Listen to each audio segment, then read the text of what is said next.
in the harsh, unforgiving mountains of Laconia, a society was forged not from gold, but from iron and blood.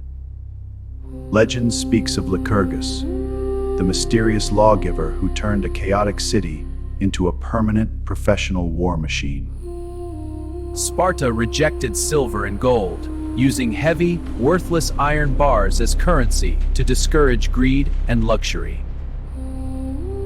From the moment of birth, a Spartan belonged to the state. Every infant was inspected for any sign of weakness. Those deemed unfit were cast away into the apocalyptic, a dark chasm at the foot of Mount Taygetus. At age 7, boys were taken from their mothers to begin the Agoge, the most brutal military education in history. To harden their feet, they were forced to go barefoot year-round, marching over sharp rocks and through freezing winter snow. They were given only one thin cloak a year, forced to survive the elements with nothing but their own endurance.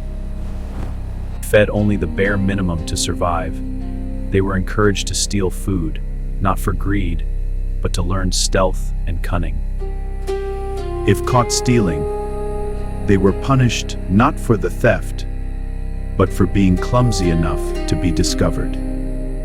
Their staple meal was the infamous black broth, a mixture of boiled pig's blood, salt, and vinegar.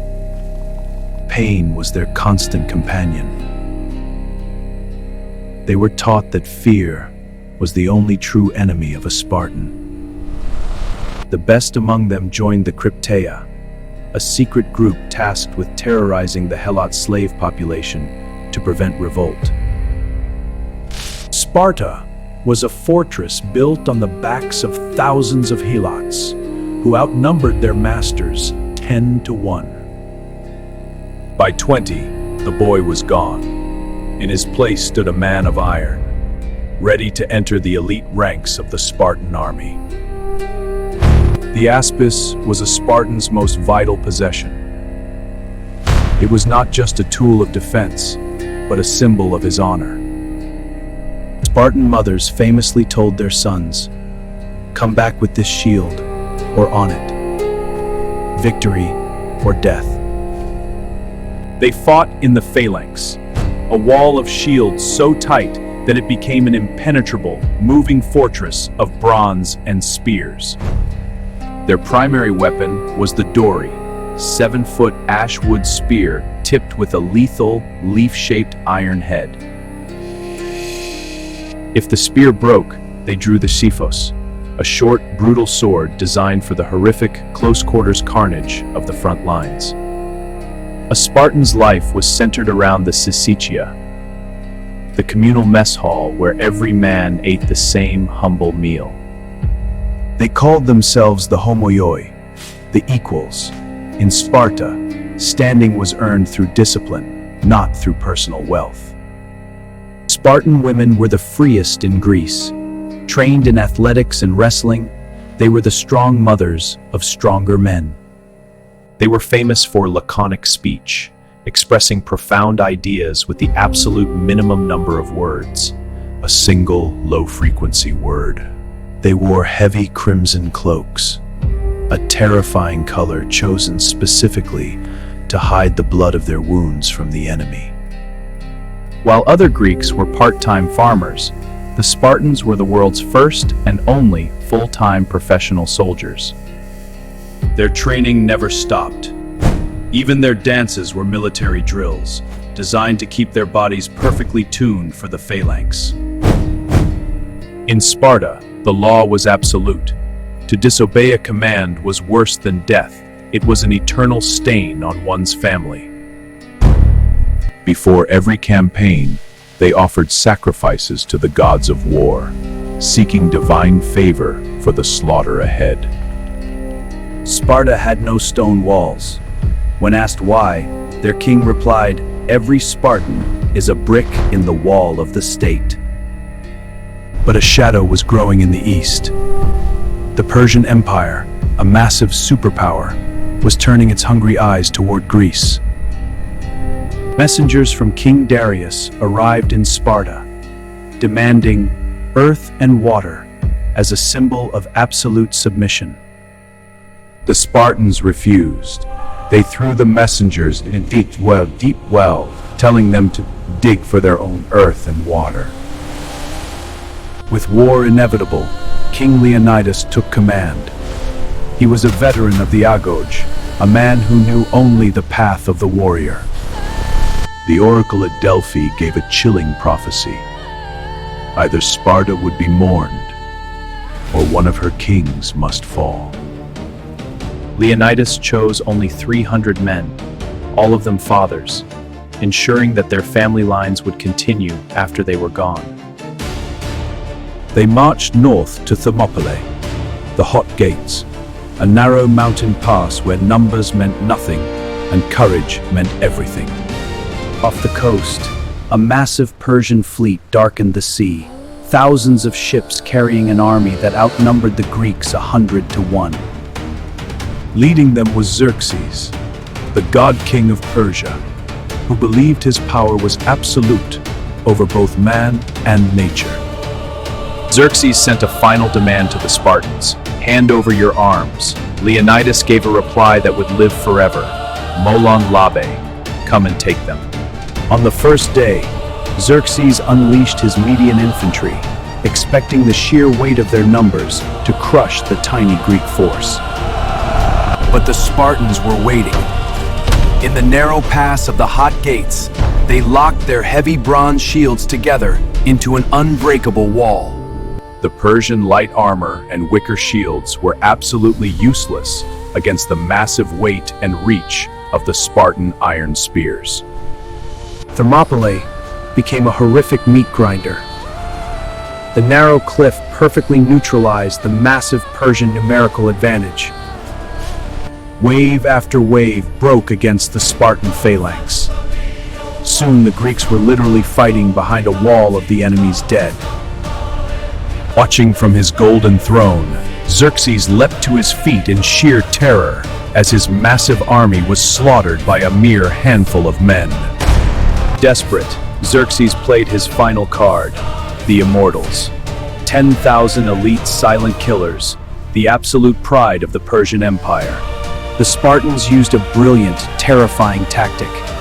They pretended to run away in absolute panic, drawing the Immortals out of formation.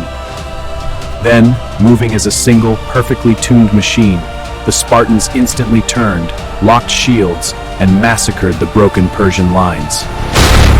By the end of the second day, the Immortals were broken. The Spartans stood exhausted, covered in the blood of empires, but completely unbroken. But Sparta would not be defeated by Persian steel. They were defeated by Greek greed. A local shepherd named Ephialtes betrayed them. For a reward of gold, he showed the Persians a hidden mountain goat path that completely bypassed the Hot Gates. On the morning of the third day, the Spartans looked up at the cliffs behind them. The Persian Immortals had surrounded them completely. Knowing death was absolutely certain, Leonidas ordered the rest of the Greek army to retreat and save themselves. But the 300 Spartans, along with 700 brave Thespians, refused to leave. Spartan law dictated they must never retreat. No longer defending the narrow wall, Leonidas led his men out into the wider pass, determined to take as many Persians with him as possible. They fought with absolute, terrifying savagery. They thrust their spears until the ash wood shattered into useless splinters. When their spears broke, they drew their short swords, hacking into the endless wave of Persian infantry in brutal, close-quarters combat. When their swords shattered, they fought with their bare hands and teeth, resembling wild, cornered beasts rather than men. Finally, King Leonidas fell. To stop the terrifying Spartan resistance, Xerxes ordered his archers to darken the sky. The 300 were dead. But their legendary sacrifice bought the rest of Greece the most valuable weapon of all: time. Their ultimate stand at Thermopylae ignited an absolutely unstoppable fire of defiance across the divided Greek city-states. 1 year later, at the Battle of Plataea, 10,000 fully armored Spartan warriors marched perfectly to exact their brutal revenge. The Persian army was utterly annihilated. The terrifying myth of the invincible Spartan hoplite was cemented forever in history. But true peace never came.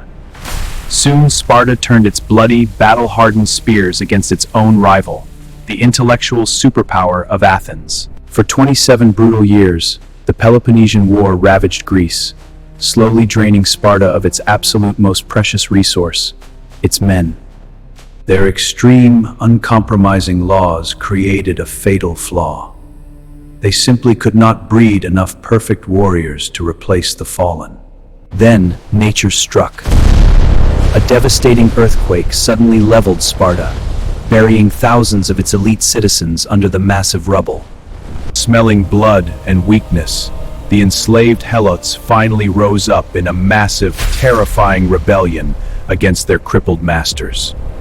Sparta barely survived, but it was permanently broken. Their warrior population plummeted from 10,000 equals to barely 1,000. In 371 BC, at the Battle of Leuctra, the absolute unthinkable happened. The Spartan army was crushed by the rising power of Thebes. The Theban sacred band, an elite unit of 150 pairs of lovers, finally broke the mythical, unbreakable Spartan phalanx. Theban general Epaminondas marched straight into Spartan territory and did the absolute worst thing imaginable. He freed the Helots. Without their massive slave population to farm the land, the entire military and economic system of Sparta collapsed overnight. The once great military machine was quickly reduced to a second-rate power, a fading ghost haunting its own empty, mountainous valleys.